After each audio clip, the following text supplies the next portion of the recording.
Hi, and welcome to the Unknown Secrets of SEO podcast. What's up, everybody? Welcome back to the Unknown Secrets of SEO. We're getting started a little early, about 24 hours. Yes, we are, Early. and I've totally misplaced all of my papers. Is that mine? There you go. All right. No, we've got some news and other stuff, so Okay. let me find that. Paul, distract him. I'm sure. Look over here, everybody. Watch me do this. What's up, y'all? We're getting started a little bit early today. It's Thursday, the whatever. I have no idea what today is. Today's the 29th. We normally record that Friday, 9:15, but we're going to get started a little bit early today. And actually, as a heads up, if you are a frequent viewer/listener, we're going to get started a day early next week because I'm going out of town. Oh, Chris and I are actually going to both go out of town. He's going to Alabama? No, I'm going to, I don't even remember where I'm going. He's I'm going to Corsicana. He's going to Corsicana. Is that in Texas? That is in Texas. He's going to Corsicana, and I'm going to Atlanta. So, hey, if anybody is in Atlanta that listens to the podcast, let us know. Maybe we can grab a cup of coffee. I'll be in Atlanta like Friday. You didn't pick up my number? What in the world? How did they disappear? I just walked Bizarre. away. What's that on the floor by your Yeah, that's stuff. That's all right. there's stuff behind your chair, too? I don't know. All right, that's all right. I remember some of the stuff. Okay. So what did we talk about last time? Do you remember? No. All right. We talked about something related to SEO and PPC. We did talk about some cool stuff. We briefly mentioned 301 error redirects, so you want to go back and touch that. We also talked about Excel. Remember the Excel? It was all you, man. It was all you. I'm sorry. Oh, the Excel spreadsheet. Exactly. Oh, you know what? Okay. I had not really used it. I used it a lot this week. If you didn't listen to the last podcast to it is an awesome, awesome, awesome tool. It's easy. It's good. You like it? You're not. It's it's awesome, man. It's a quick and easy tool to gauge your competitors, see what they're doing on the internet, and to look at your own search numbers and see where you are on one particular day, where you are for particular search queries like blue one-arm widgets. Today's date, I show up on this position. The limitation that it's only Google though, but then again, most of your efforts should be geared towards Google. But it was awesome. Definitely take a look at it. There is actually another search engine, and what did I call it? Bleeko? Bleeko? B-L-E-K-K-O or something. I don't have my notes, so I'm just going to be winging it here. An American search engine? Yeah, I believe so. Sure. Okay. We'll go with the American search engine called Bleeko. It does have this cool thing. It's got tags on it. It's already creating a buzz. It hasn't been out yet.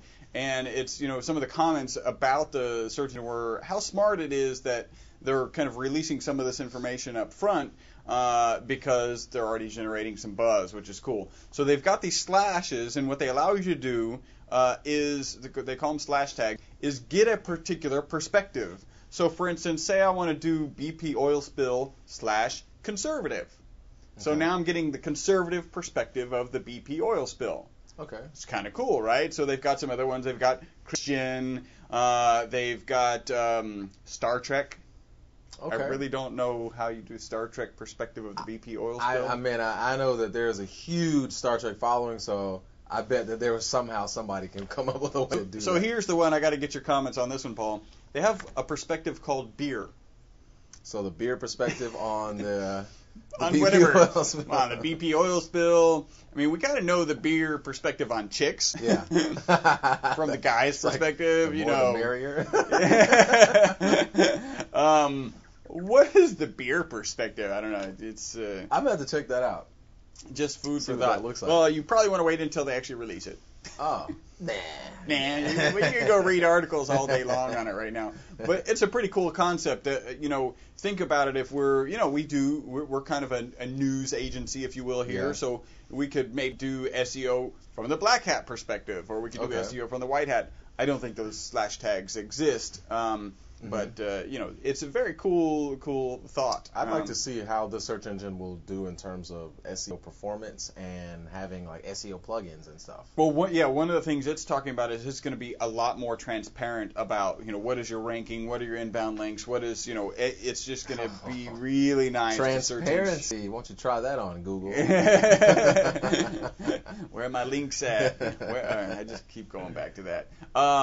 So it's they're already generating some buzz, so we'll check it out. Now, by the way, if a slash tag becomes really popular, guess who's going to adopt it?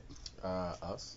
Or everybody? Google. Oh, okay. Yeah, of course, Google. If it's gonna work, it's gonna work. That's so. true. And my first thought when you're like, oh, the search engine, whatever, who cares? But after I thought about it, I said the same thing about Google.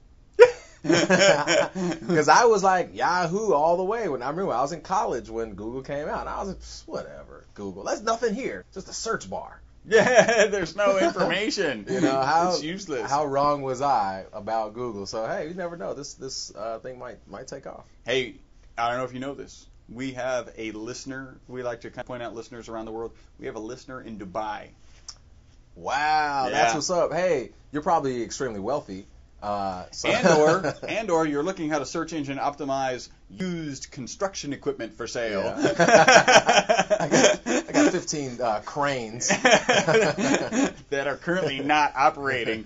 I'll sell them to anyone cheap. That's what's I'll up. throw in 100,000 barrels of oil. Hey, I tell you what, if you throw in 2 tickets to Dubai, we will record from your mansion. Yeah, yes. Probably. And I have a question. Somebody told us, I don't remember who, that natural born citizens of Dubai get a stipend from the country. You know that's true of Alaska. I didn't know that. Yeah, in Alaska, same thing. The oil that's... profits are so rich from Alaska that your tax return, well, for a while, I don't know if that's changed, if they've turned the corner, but for a while you used to get tax refunds. That's cool. That's not enough to make me to move to Alaska. No. But I would move to Dubai. So let me know. That's cool. That's awesome. Well, I think you have to be born there and naturalized and, all sorts of, there's 1 or 2 restrictions that we may or may not, probably not really. qualify for. So but we'll be happy to come do our podcast in Dubai. From your mansion and your gold-plated Bentley limousine. 2 tickets. Well, that sounds like we got to do 2 podcasts. That's at least 2 weeks in Dubai. Yeah. So we were actually working with an SEO company that was expanding into Dubai. So it's a land of opportunity. Apparently so. Well, used to be. And I looked it up as I was looking in and zooming in on the one location that listens to us. I thought that those islands were right off of Dubai, but apparently it's somewhere else in the UAE. The ones that look like the world and the palm trees. Okay. Yeah. Is that off of? Do you remember? I thought it was. I thought it was right off, and I didn't see it. I assumed it was. Maybe they washed away. I don't know. Send us some. You heard it here first. That's right. The palms have washed away. Maybe. At least according to Google satellite maps or whatever. Let's see what else. There was some other interesting, really fascinating news that we had. We forgot about. Hey. I want to mention this. This is cool. This is like plugging H-Town. Lois bloomed last weekend. Oh, yeah, I heard. I actually want to go check that out. Yeah, the corpse flower. The corpse flower. So it's either the 28th or the 29th. And these things are like 5 foot tall, 4 foot across when they open up. Only 29 blooms in the recorded history in the United States. This is like the 29th or 28th or something. That's very cool. So I'm going to go check that out. If you're not in Houston, you probably don't care. Yeah. It stinks really bad, though, from what I understand. These are the things I like to read about. Like, why does it stink? Doesn't it attract? I guess it's attracting flies so that it can pollinate other corpse flowers. Whatever. That's cool. I'm gonna you go think check if it they out, bloom so rarely, I don't know. There's got to be some evolutionary challenges with this whole process. I don't know. We'll research that and get back to you. I'll probably go see it tomorrow then, or maybe today. It's not stinking anymore. You know that. I don't know. Good. I don't even know if it's. Yeah. I don't even know. There's some cute photos. I'd like to check that out. I think it'd be cool. Yeah, definitely. So hey, anyone who's hearing this, watching this, fly to Houston. You can see the corpse flower. Yes. We always got to promote Houston. After that, we've got. I'm trying to like mentally picture my notes that have vanished. We'll get it next time. Yeah, we'll get it next time. That'll work. Cool. Today, I found another tool I know it's getting old. No, it's not, actually. I found another tool today. Okay. Woo-hoo! I typically use... We like tools? Yeah. This is something that everyone should go download if they have not already. Even more useful than the Excel spreadsheet I talked about last week. This is something you can use every day for every single website. Okay. I typically use Firefox. Well, I used to. Randomly last week, or maybe about 2 weeks ago, I started using Chrome. just to kind of feel it out and like it. Like my nephew was like, "Oh, you should use Chrome. It's better. It's awesome." And I'm like, "Okay." So I kind of started using Chrome accidentally. And I was like, let me see if Chrome has any SEO plugins, because I do have some for my Firefox, right? I have very little experience with Chrome other than just checking how web pages load on it and SEO factors on it. So I started using it, and I found Chrome has an SEO plugin that is phenomenal, right? And I printed out a couple pages of what it shows. Okay, here's the information you can get from the SEO Chrome plugin. You can get the number of pages indexed on any website from Ask, Bing, Google, Majestic SEO, and Yahoo, and there's even more. You can get the backlinks for that website from Alexa, Google, Majestic SEO, which I have no idea what that is. But it sounds very magical. Yeah. Open Site Explorer, not sure what that is, and Yahoo. And there's even more pages you can get backlinks from. You can find the traffic data and your ranking from Alexa, Complete Rank, Compete, Google Ad Planner, Google Page Rank, Quantcast Rank, Quantcast Unique Visitors, and Technorati. And we did a podcast on Quantcast a while back. That's right. So make sure you go back and Very important site in terms of your rankings. You can get search stats from a company I've never heard of called SEM Rush. I don't even know what that is. But you can get your rank, your search traffic, and the value of your search traffic, I guess. You know what? I'm guessing it's like Gold Rush, SEM Rush, so it's trying to analyze value of a particular site or whatever. It'll give how many social bookmarks you have from Delicious, Stumbled Upon, DMOZ, and Dig. It'll tell you. Read those randomly. That was kind of funny. Oh, yeah. I'm dyslexic. Good. It works. You can also get, it'll talk about the cache of your website and Google website, archive.org. It'll talk about on-site things like, it'll look at your robot.txt file or the robot.txt file of that particular site. Does it have an XML sitemap? The status, HTTP status code. It'll give domain details like your DNS, which it didn't give for this particular one. It'll give your IP address. It'll give the server location, and it'll give you the who is information behind that domain name. This is all from one SEO plugin, and it probably takes about 5 seconds to load. You hit the little plugin button in Chrome, and it analyzes everything, maybe in 5 seconds, 4 or 5. Wow. Yes. There's another tab to it. It's a keyword tab. So you enter in your keywords, and it'll tell you information like keyword suggestions for that particular website. The next version of this tool will have AdWords. It'll have information from the AdWords keyword selector tool. It'll tell you traffic data for these particular keywords. It'll give you the level of competition for those words and the cost per click. So this is a plug for the Google Chrome SEO plugin. There's about 30 different SEO plugins for Google Chrome. This is the one that I feel like has the most information. It is quick, it's easy to download, and it's very fast. This is probably the one tool that I feel like that I've used all week. I used it every single day, multiple times a day, all of this week. I just downloaded it on Monday, so I guess I have 3.5 days worth of experience. 3 days. So it's not a lot, but I'm very excited about this tool. I've used this tool more than I've used the AdWords selector tool this week. And I use that sucker constantly. So I definitely recommend you take a look at it. Let me know what you think. It's awesome. It's definitely worth your time.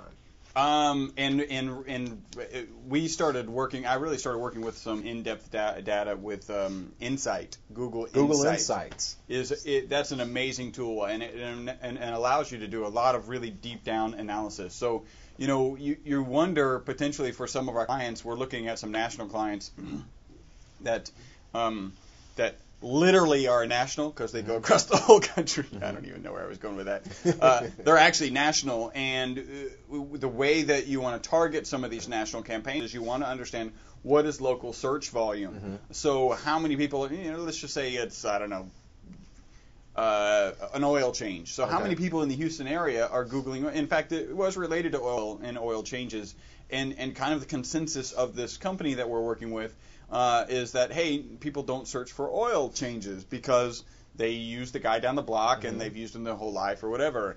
And, there's something that feels right about that. There's also something that we know, which is everyone searches for everything. All the time. Right? So maybe it's only 25% of the people and the other 75 are happy with who they have, or even if they became unhappy, would just use another one that they drive by. They may be looking for coupons. They may be looking for discounts. There are, people get online just to research. They might be on their phone, like, I need an oil change. Where can I find an oil change place from where I am right now? And so to understand the search sphere in a very localized area. So we don't just care how many people are searching for something related to oil change in the country, even though it's a national term. We want to break it down to Houston. We want to break it down to the suburbs and the regions around Houston. So inside Houston proper, there's an area called Bel Air. There's an area called West University. They're small little areas. But if somebody were in those areas looking for an oil change, they would probably want to find an oil change within their areas. I mean, we have a thing called the 610 loop, and there's kind of a joke about how inner loopers will never even go outside the loop, right? So they could live right on the edge of the loop. 1 block away could be an oil change place, but they would drive 10 blocks to go into town because they don't go outside the loop. So, you want to be able to access that data, and Google Insight has the ability to do that. So it's a really powerful tool. We use it when we're really focusing in on both pay-per-click campaigns and SEO campaigns in a very regionalized area. So go check that tool out. I thought it was really awesome. What I thought was really cool for is, let's say you're looking for how often someone searches for a national term in your local area, like oil change, like mover. And if you've been listening, you know the difference between a national term and a regional term. But we can cover it again real quickly. Oil change would be national because you're not defining an area. And in the old days, oil change could potentially, even if you were in Houston, could get you results in Massachusetts or whatever. Google and most of the search engines have refined it so that they kind of keep track of where you're at. They probably have a list of things that they consider to be really local searches. Typically, if you're looking for an oil change, you do care where it is. You want it to be close to you. So that would be a national term. Then oil change Houston or oil change Bel Air or oil change West U would be an example of regionalized or localized searches. So it's a great way to figure out who's doing global searches in a small area. And then the next tool that we're looking for, I'm sure it's out there, we just haven't really researched enough to find it, is how do we see the results as if we were in San Antonio? Oh, yes. Man, if anybody knows how to find that, tell us. Yeah, just send us an email or whatever. Probably by the time you hear this, we'll have it figured out. Yeah. And we'll share it with you. How do we look? We want to know, let's say we get a client in LA, we want to figure out how to look at search results for an oil change in LA. Right. Or whatever. The actual results. So now we know how many people are searching from Google Insight because we can define it as LA. Now we want to know, okay, so when they do search and they're in LA, what do they see? Because we know that it's different for each location because it's regionalized. And we even want to know, what do they see if it's local? In fact, probably Google Places is dependent. Like if you're in Conroe, which is a kind of a north suburb of Houston, almost not even a suburb, it's so far out, but we'll call it a suburb of Houston. If you're in Conroe and you search for something national, your results are going to be different than in Houston. Are they different in Houston if you search from different places within the city? Within the city. Because even, again, oil change, if I search oil change from my office or I search oil change from my house, I probably want different results. And typically, you can figure out where people are within a good range. A radius or a certain amount of radius. Yeah, so that's the next tool that we're looking for.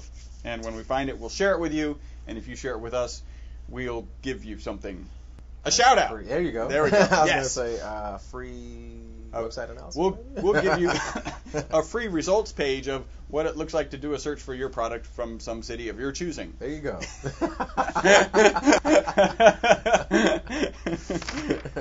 What else? All right, so we went through a couple tools. Good stuff. Check out those tools. They are awesome. I know we come up with tools all the time, but these last tools have been very, very helpful. So we got an inquiry. It's actually from a company in Israel, and they do tours in they do tours in the Middle East, and they've got a great website, lots of content, and they were asking, why isn't my content showing up? And it turns out that not all of their pages, a lot of their pages are actually in Flash. So I wanted to we have always talked about don't put content in Flash. And we've always said there's this juxtaposition, which, by the way, I'm not going to resolve today, but there's this juxtaposition of what Google says they can do with Flash and what actually happens. So basically, I took one sentence, the typical way to find out if a page has been indexed, take a sentence that's going to be unique, put it in quotes, put it in a Google search, press Google search, press the button that's the only button because it's so boring, right? And if that page will come up because Google has the ability to look at specific sentences, and you're choosing a sentence that's unique to that page. If it comes up, that page exists. If it doesn't come up, then that page does not exist. Yes. So I took a sentence out of the Flash content, I put it into Google, I pressed the Google submit. I followed my own directions well, actually, and it didn't come up. So I sent an email back, and then I got on and guess what I found?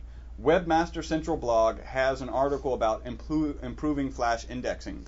And what I think it means is from the perspective of Google, they are improving Flash indexing. But just to be sure, everything I'm going to read here, remember, when I took a sentence out of this guy's Flash website that's been up, other pages show up, so other pages have been indexed, that Flash page did not come up. So that has to mean, at least for that page, for whatever reason, that wasn't indexed. Right. Yeah, so maybe it hadn't been indexed yet, or maybe they're just lying. Or I'll tell you what, if that were Apple, they'd be like, "You're just searching wrong." Yes, searching wrong. You're pressing the button wrong. You're pressing the Try button it wrong. a different way. It works. That's hilarious. We know it works. You're just doing it wrong. So here's what Google. So this is Google's official stance. Which Flash files can Google better index now? And they say they index textual content and Swift files of all kinds. I'm going to kind of breeze through this because we got about 5 more minutes.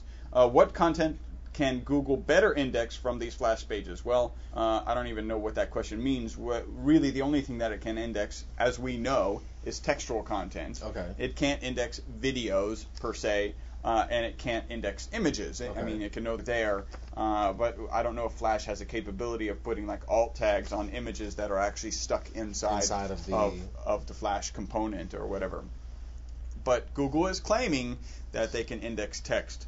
I'm not. I can neither confirm nor deny that Google can in fact index text. I can only say that I've never seen a Flash website on the front page of Google in the first page of SERPs.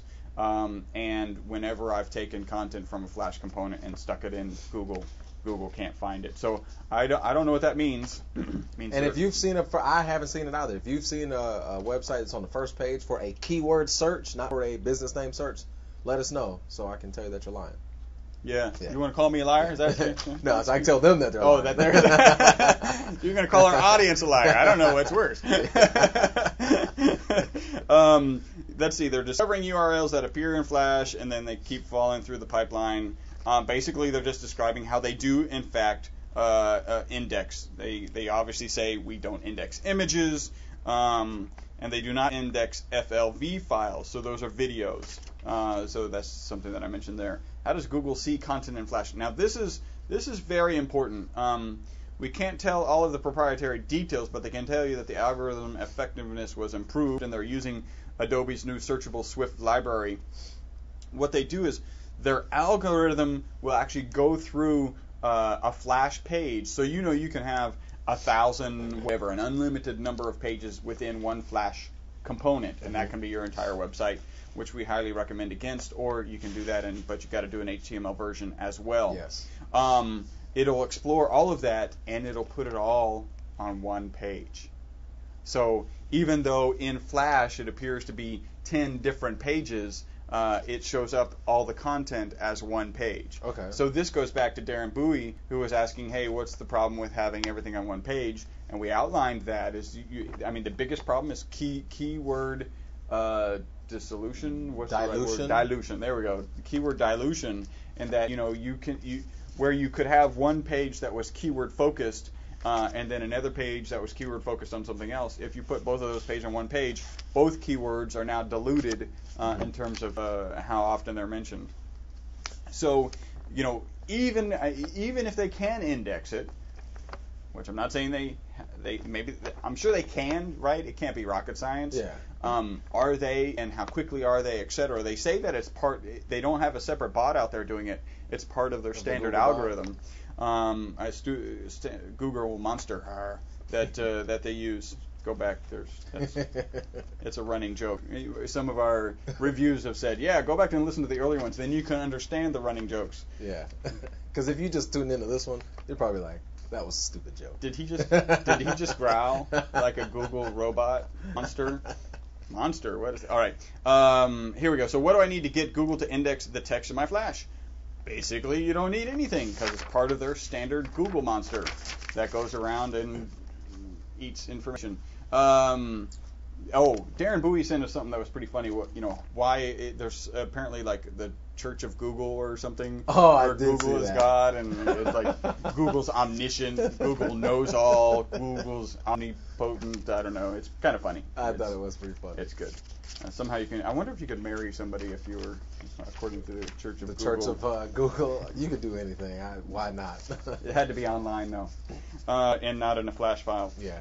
What are the current technical limitations? It says Google God does not execute sometimes of JavaScript. So if JavaScript's built into Flash, we typically say use JavaScript for usability if you want. Actually, you should use CSS, but use JavaScript if you want. Just make sure you have other ways around it.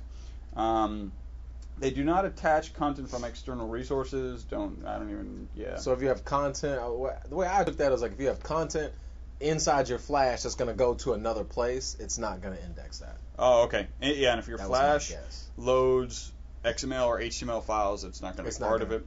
And while we're able to index Flash in almost all languages, we will be unable to index Hebrew language and Arabic language content from Flash files. It's interesting because I said, that client was actually in Israel, although it's all in English. So, so it wasn't in Hebrew. So that was actually good for them.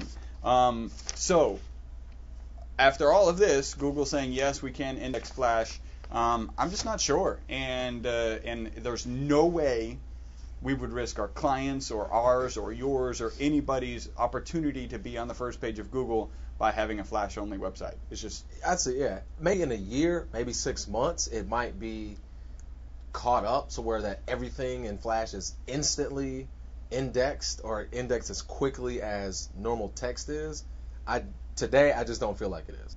Yeah. So I don't think it's there yet. If you have an entirely Flash website, I would still tell you to make it an HTML. Also, as of today. Well, and the technology is expanding, right? So now we're going to have images that are embedded into XML, HTML, or HTML5 has the ability to do video. So there's going to be a lot of capabilities that are going to come, that potentially are going to come out of Flash and go into regular HTML, which I know that sounds a little foreign for you HTML addicts out there. Okay, so now I'm going from just tags and I'm actually having content in the embedded in the. It's not even embed because we have a classic understanding of what embedded means. Flash is embedded in HTML.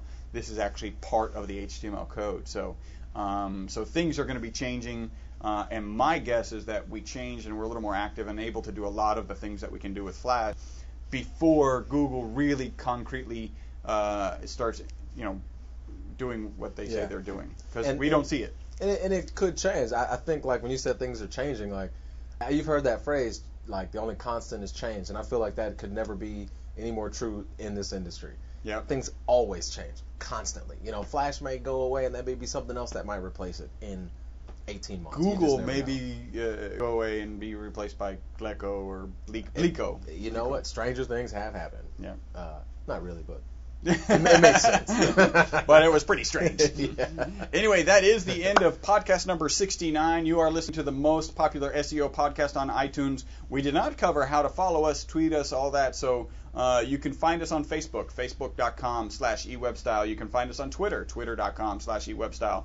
You can get to our Ustream page and watch us live at 9:15 Central Standard Time, usually on Friday mornings. Today's Thursday. Next week will also be Thursday. And if I knew the number, I'd tell you what number it was. I think it's 70. Because this is 69. And I mean, like, what date? Oh, I'm the only immature person that laughed inside when you said 69. Actually, I was like laughing. I was laughing all morning. It's just It's so still much fun funny to me. Who cares?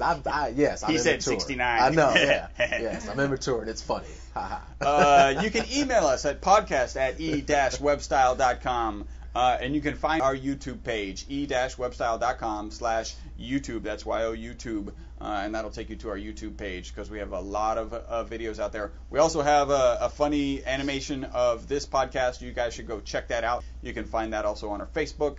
And we also have, there's like one other video, a couple of videos, and yeah, there's a few videos.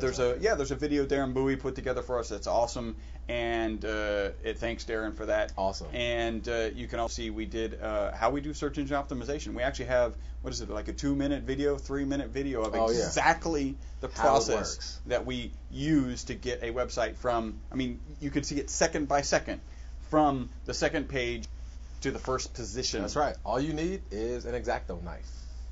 Check it out.